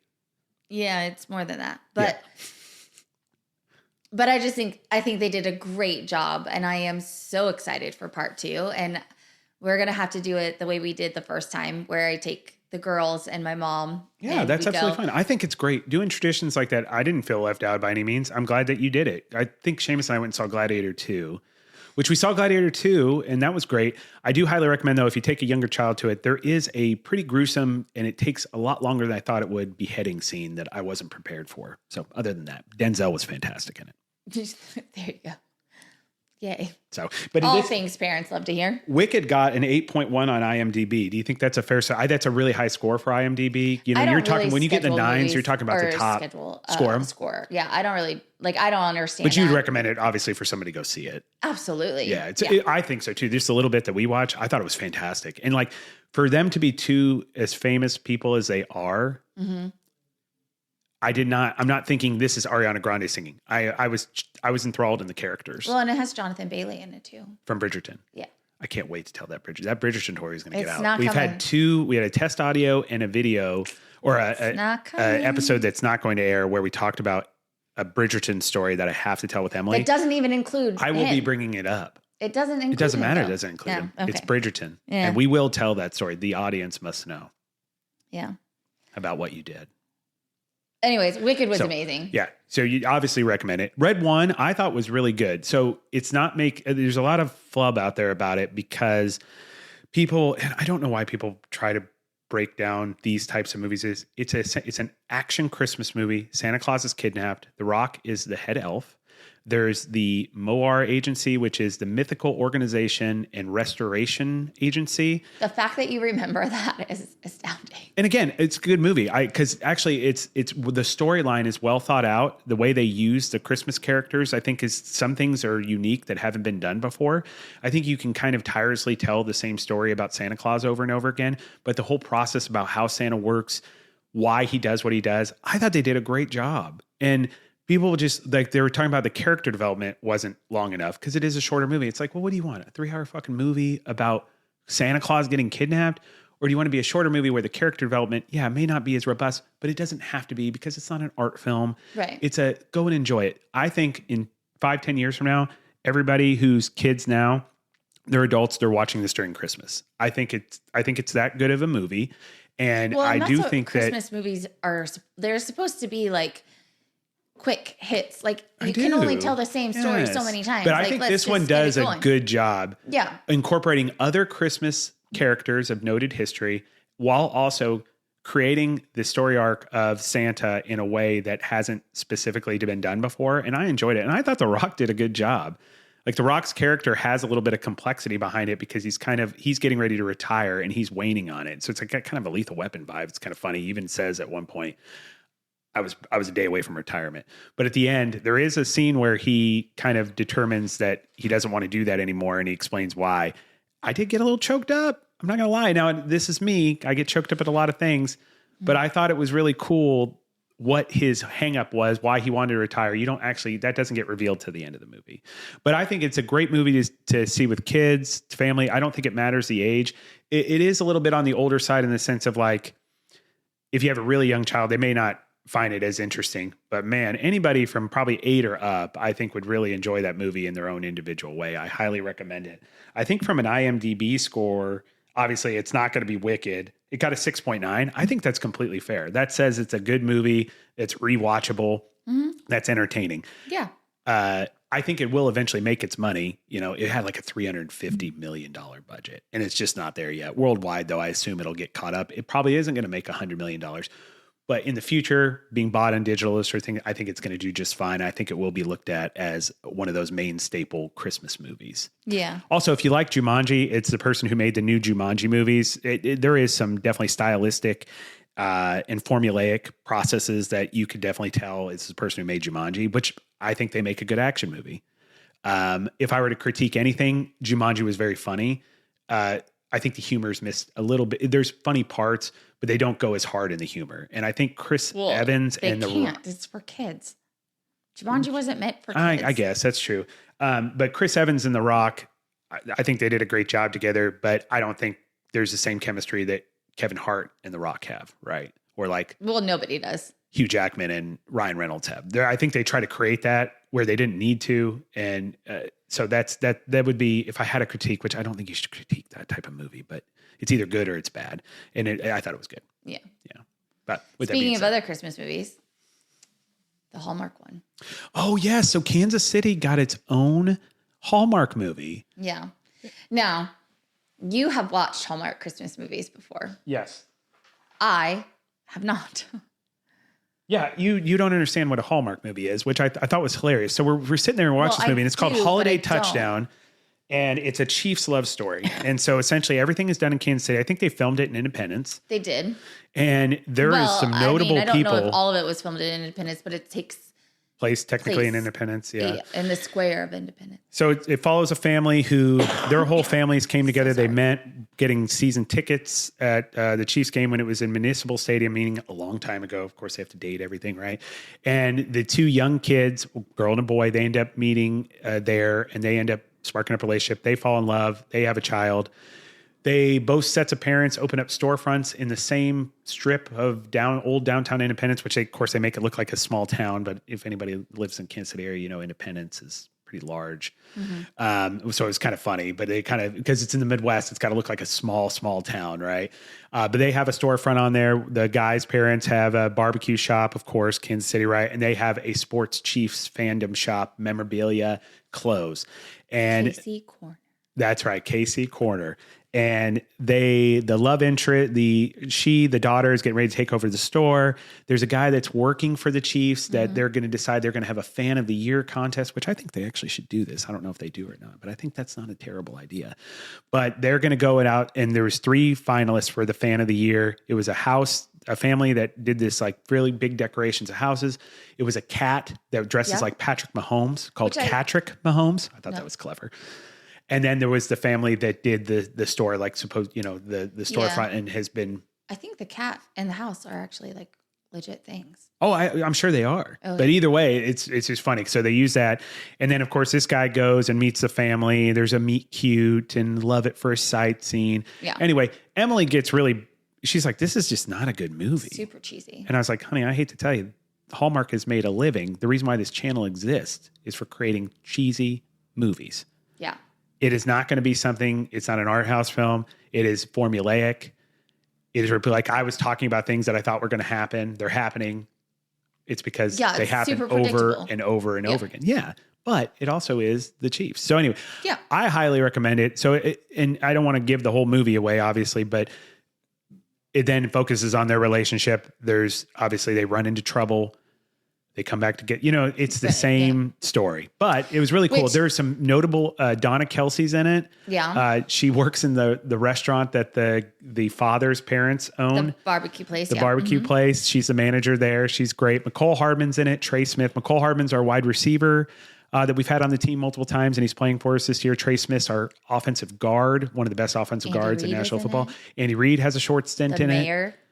Mayor Quentin Lucas. Shout out to Mayor Quentin Lucas. Love him. There's a lot of notable Kansas Cityans. There's a whole bunch of them. The Hunt family was in it. I think our owner's wife and daughter were in it. Yeah. So there was a ton of representation from Kansas City. Trent Green was in it. Trent Green was in it, one of our quarterbacks when we really started to. There's a bunch of little cameos. Yeah.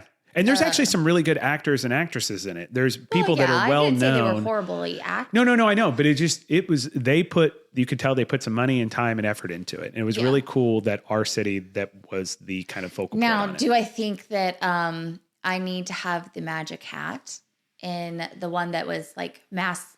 Yeah, the hat that was supposedly won us the Super Bowls. Yeah.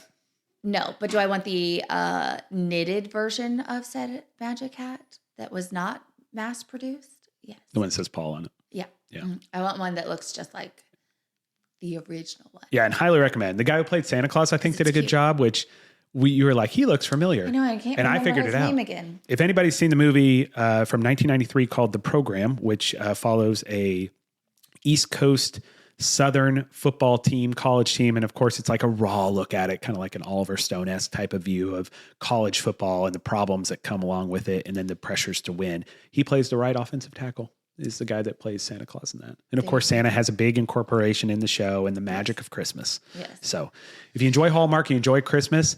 If you're from Kansas City, it's a must watch.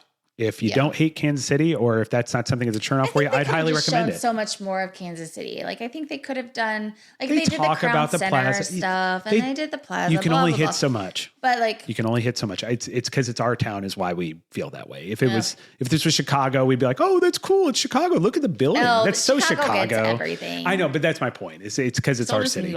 But I highly recommend it. I don't know what it's gotten on IMDb. I can't imagine what the score is. Things? Oh yeah.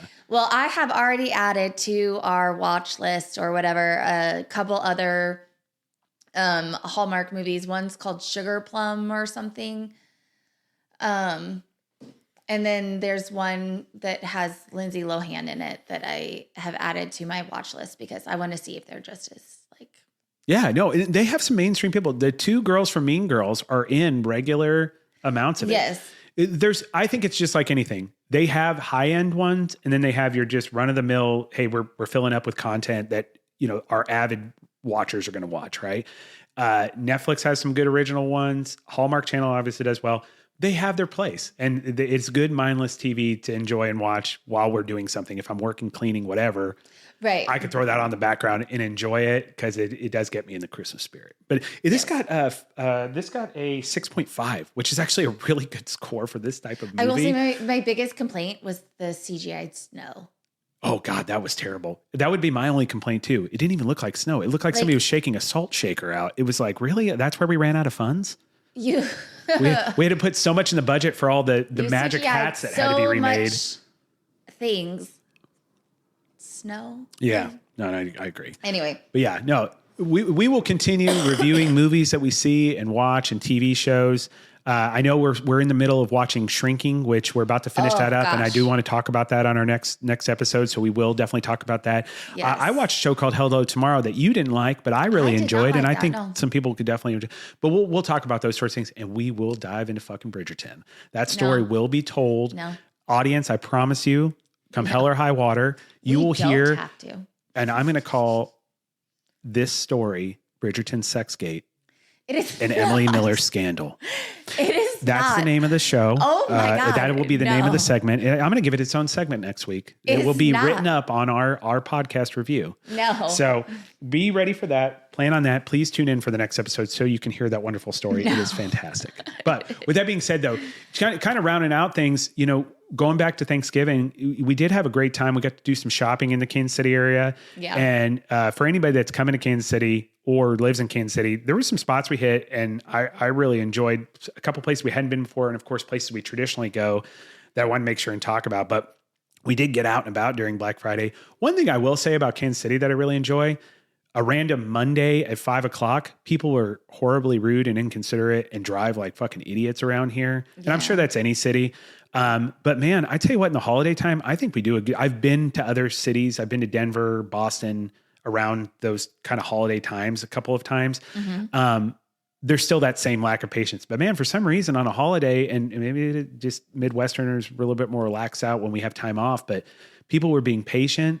It was crowded, but nobody was being rude. People were jovial, and it was just a good experience overall, even though it was busy. We didn't do the Target.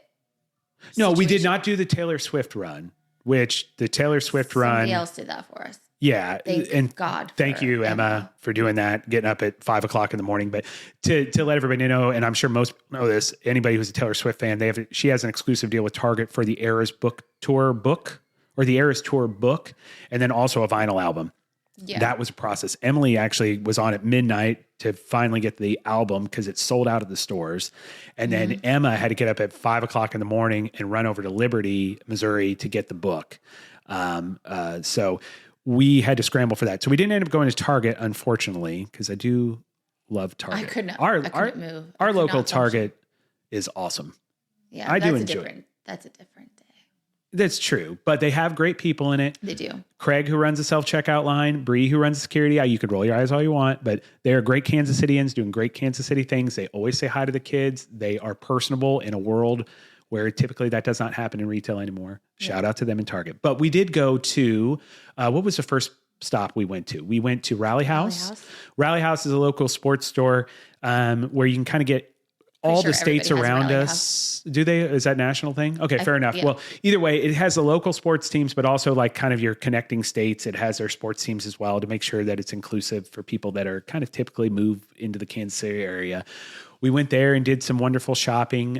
Got Dad some gifts because Dad's an avid Nebraska Cornhuskers fan. Hopefully this doesn't spoil anything for him, but got some fun things there. I don't think your dad cares. You got that wonderful new Northwest Missouri State pullover for your alma mater. Sure did. Tyler and them were able to get some Royals and Nebraska stuff. So that was a great experience. I always enjoy shopping at the Rally House, and I highly recommend for anybody in the Northland area. They did move locations from last year over to a bigger spot over by the AMC. Old news. I know it's old news, but I don't know. Not everybody goes there all the time. But they did move into a larger space, so that is very nice. But then right next to it, a store I didn't really even know what the point of it was, but it's awesome. I like the store. What is it called? The Painted Tree? Painted Tree. The Painted Tree, which is literally 2 stores down. It's like really wide, right over by the AMC Berry Woods 24 area off Berry Road. It's essentially one large building that has hundreds of Etsy shops in it. So people that have individual storefronts that they may sell stuff online, knickknacks, whatever it may be, anything from books to earrings to clothing to anything you possibly, bath bombs. It's like a holiday mart open year round. Yeah. And like everybody has like their own little consignment booth. It's awesome. Yeah. And the prices I think are reasonable. And even though there was a huge line, they get you through really fast. Like the shopping experience, even though it was so busy, there's just a lot to look at and to do. And it's spread out enough that even with a crowd, it's a good shopping experience. Yes. Yeah. So I was enjoyable. We got some fun little knickknack there. As a matter of fact, we actually just realized we left Tyler and Ashley's ornament that we bought them, which is like the outlining of the plaza on there. Sorry to spoil your gift, Ashley and Tyler, but we'll be sending that post tense. Yeah. And then we ran down, even though we had the Chiefs game up against us. I know Tyler wasn't excited about it, but we have kind of started a tradition to go into that Made in KC store down in the plaza. Yes. I love that store. I love that store. And I know we're going to talk about your emotional support coffee. Yeah. But Made in KC store, the one downtown, I highly recommend if you're going to shop there, you also get a coffee. Yeah. They do from their cafe. They do a great job of making coffees that aren't just all sugar. No. They actually have a coffee taste, but they also have good flavor. Yeah. And they have a special on right now, which is the Kelsey cereal mix latte. Well, that one was so they do a cereal milk latte. Yeah, but they're doing it with the Kelsey. Only weekend. Okay. And yes, you got the one with their cereal mix, but the cereal, I think, changes all the time. Fair enough. Either way, it was delicious. It was a perfect combination of something that tastes like cereal, but it was actually getting coffee. And so they have a bakery down there. They have a coffee shop. It's just an awesome place to shop. And we go there every year. I tried the Swelsey this time. What was the Swelsey? It was their lavender honey latte. Yeah. Okay. Got it. And that looked really good. Yeah. And the people down there, they're just getting slammed because there's just so much traffic. They do such a good job. Normally I get there with like walk in Paris or something, the Paris something, which is normally just cinnamon and hazelnut. Yeah. And if you don't like coffee, they also have a bar there too that functions. They do have a bar. Which is it's just a great shop. Like if you're coming to Kansas City or if you live in Kansas City and you haven't been there yet, you need to go down to that store because it encompasses everything about Kansas City that we absolutely love. Local beers, coffee, the shopping, to Chiefs. Creators. Yes, absolutely. Yeah. It's a great store. Yeah.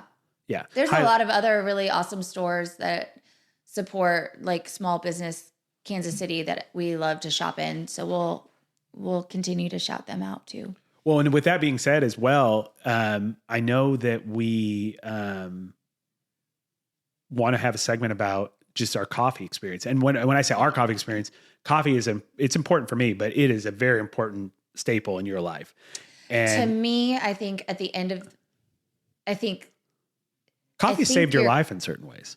I think how do I word this? You will never regret not having a cup of coffee with someone. Agreed. A cup of coffee or tea. I'm weird. I like both. Oh, I said it. If you take the time to sit down and have that with someone, you are taking an investment. Like you're investing yourself into that person for a moment in time. And I think that is something you will never regret doing. And a cup of coffee or a cup of tea will always be a good neutral thing to do that with. Yeah. Having a cup of coffee is kind of like a meeting. Yeah. It's just a way of breaking, like when you say break bread, having a cup of coffee is kind of really the breaking bread of our world now. But it's also like a very, very important part of my like morning ritual. Oh, absolutely. Yeah. And I think, so what's great about that is we have been branching out more because of the show. Mm-hmm. Do we have to go get a coffee somewhere we don't? Cause you do get, here's the like thing. An emotional cup of coffee with me at all times during the day. Absolutely. It's like a comfort blanket. Absolutely. We do have, I will say, we're going to talk about independently owned coffee shops, but we do have one thing I think we're spoiled with. Our local Starbucks chains here right off Berry Road. We have, that store is fantastic. Sam, who works there, it is an amazing human being. Now you think you actually met her for the first time the other day. You think you might have gone to high school with her. I'm going to have to ask her about that next time. I really do think I did. So you think she's a North woman. And she is fantastic. She always comes. She always says hi to the kids. She's just a personable person. Thing. You that think I'm flirting? That I don't know if I went to high school with someone or not. You went to high school with like people. You graduated with like 600 people. Right. It's not like me. I know everybody I went to high school with because we graduated with a little over 100, 150 people. Just like there was somebody on. There was a coach on Seamus's team, or a player on Seamus's team, whose dad looked familiar and I couldn't figure it out. And then Jillian was the one who was like, you know who they are. You went to school with them or something. He was in your class. St. Charles? No, high school. Oh, in Oak Park. Yeah, see, so I'm saying, yeah. And I was like, how do you remember that? But I don't remember that. But she had a tie to like somebody else in the family. And so like, that's how she knew. But that's a cool thing about the city, even though it's a city, it's smaller. You have all these small towns around it, and it is a smaller town. You do run in and overlap quite a bit. But Sam is wonderful. I don't know if she's a manager there, but she always seems like she's in charge to me as far as getting things done.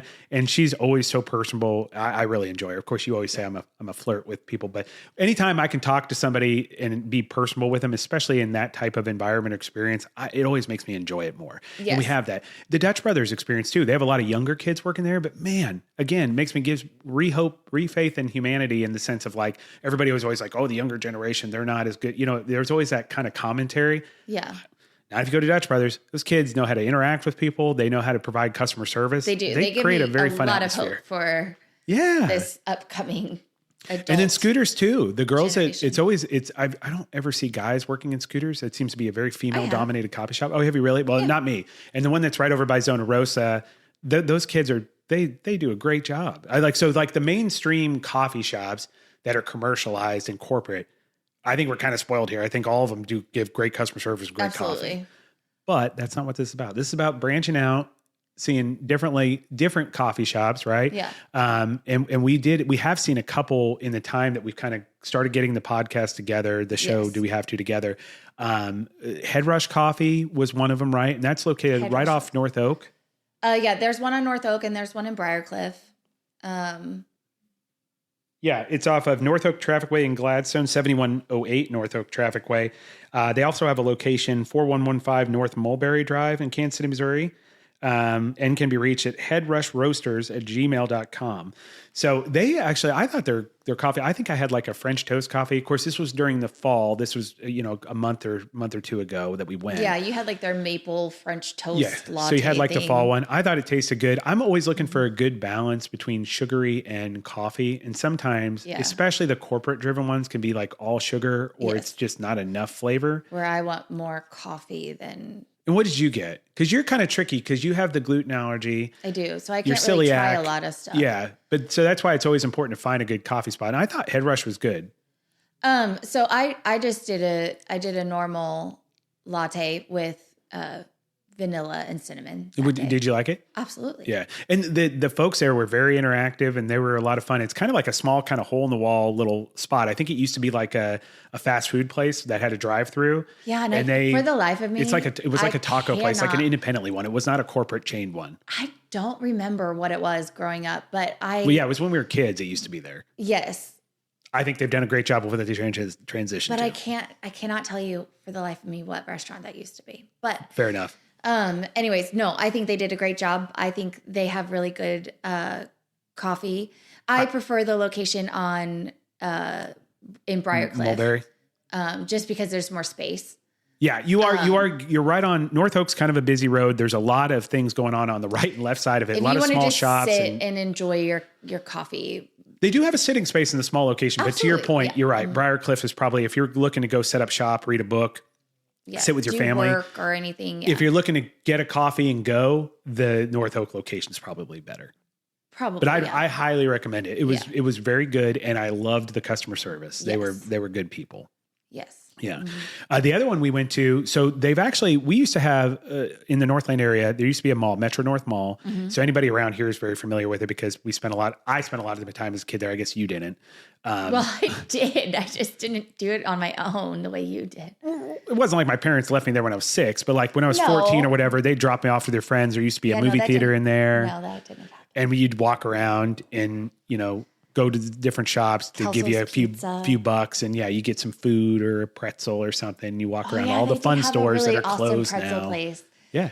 I don't remember the name of it, but it wasn't an Annie's, but it was like its own little spot. But there was a great New York pizza place. There's arcades at one point. Oh yeah, Topsy's. There you go. Yep. Yeah, everything you can. I love indoor malls. I just miss them so much. Oh, I don't miss it. Fair enough.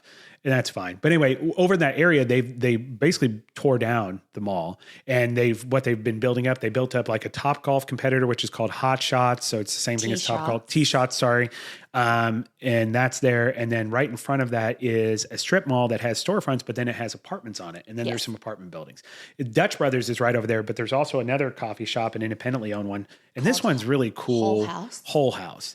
And if I were comparing the two coffees, I liked the Head Rush slightly better as far as the overall coffee. I enjoyed my coffee. It was fine. It's definitely good coffee. The one thing I loved about this coffee shop was the inclusivity. And so the person who owns Whole House, and I don't know if they actually have her name on it. It does not. But you can find them online at wholehouse.coffee. They're on Instagram. They're also on Facebook. It's wholehousecoffee@gmail.com. It's whole, like whole, not whole, Hull. HULL, right? Whole. Yeah, I mean, I think we're arguing semantics here, but HULL house.coffee. And then they're located on 434 Northwest Legacy Drive in Kansas City, Missouri, and 64155. But Metro North Mall, old Metro North Mall. You say that, you can get directions from anybody that lives in the area. But it's over there. But the coolest thing about that shop is the owner has people that have disabilities work that shop. I think a majority of them are people that are either learning to work a job or are doing that job. And I didn't get a real chance to have a conversation with her because they were busy getting things set up. But I thought that was awesome.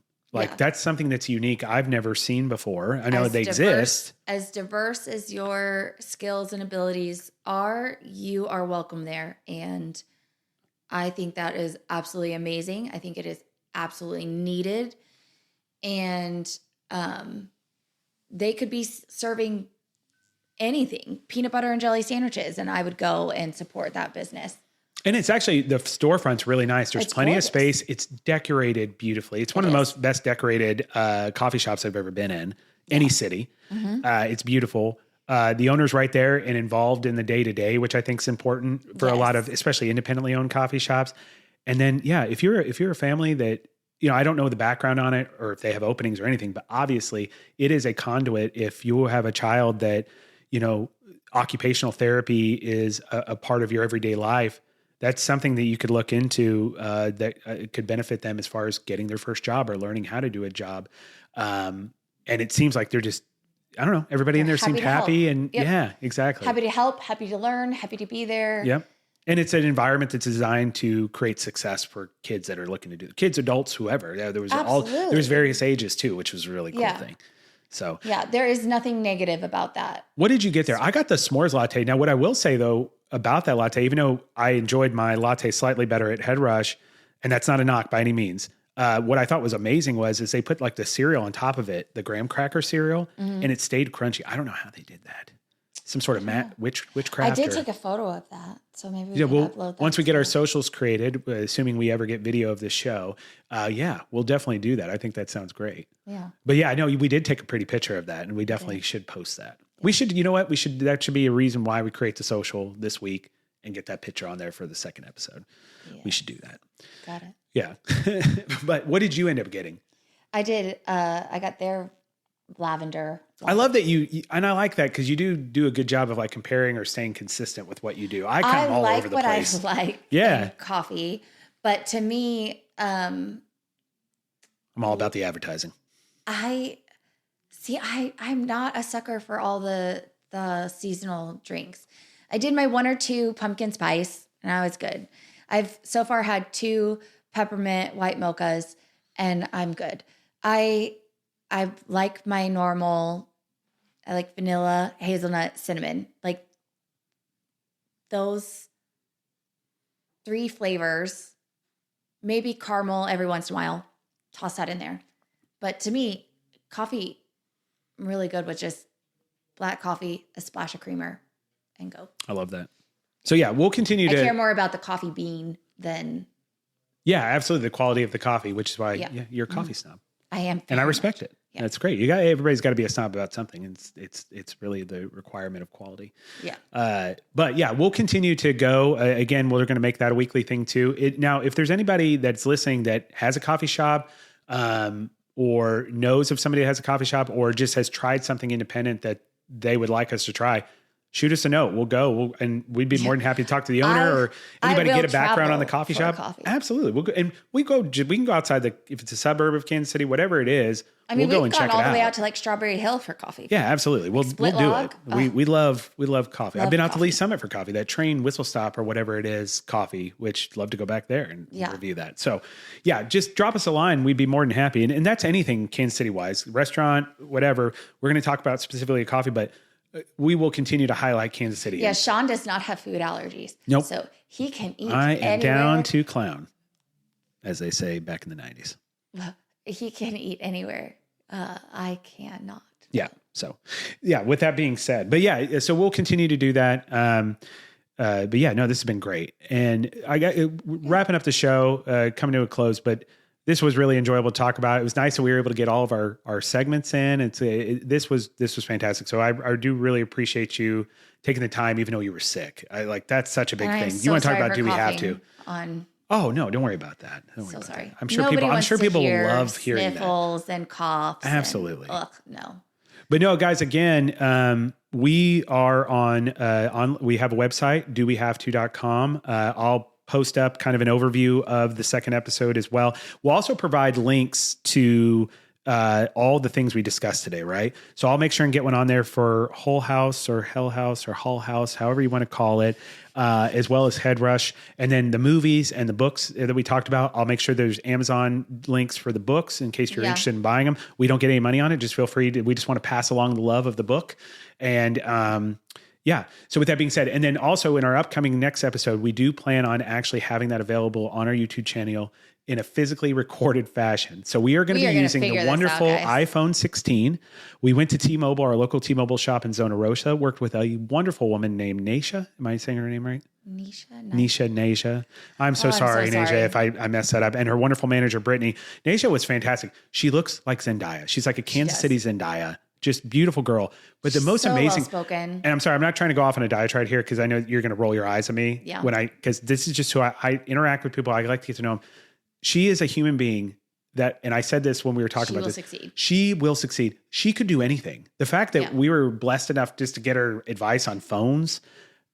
I love studying people in history. Didn't need advice on phones. We had a broken phone that we needed to get fixed. Well, yeah, I guess. And she was just talking about a bunch of different things. But my thing is, when I study, one of the things I find fascinating about history is there's people in this world, there's kind of a written script for how somebody's successful. And it's like personality traits and traits that they do. And confidence is one, kinesthetic learners. And when we were getting to know her, one of the things I asked her towards the end was when you learn something, because she was just talking about doing all these different kinds of things you wouldn't expect. When you learn, how do you learn? And what was her thing? She's like, I just have to jump in and do it. Yep. I am a full believer. If that woman's running the country one day, it would not surprise me. Absolutely. But shout out to her. Shout out to T-Mobile and Berry Road. I highly recommend that one. That's a great, some people are iffy, wishy about phone services. I think it's always a quick experience. They give a lot of good information. We always usually get somebody that's very personable. Highly recommend. But we're going to be using our iPhone 16s now to record, so we won't have to worry about them turning off like our wonderful cameras. So be on the lookout for our YouTube channel, which is also on our website, dowehavето.com. And of course, we're available on Apple, Amazon, Spotify, where you get most of your content in regards to podcasts. So look out for the more upcoming episodes, and we'll be out there on our YouTube channel. Have a great day, everybody. Wake up, I'm about to shake up every little thing, show you all that we can be. Come dance in my glow.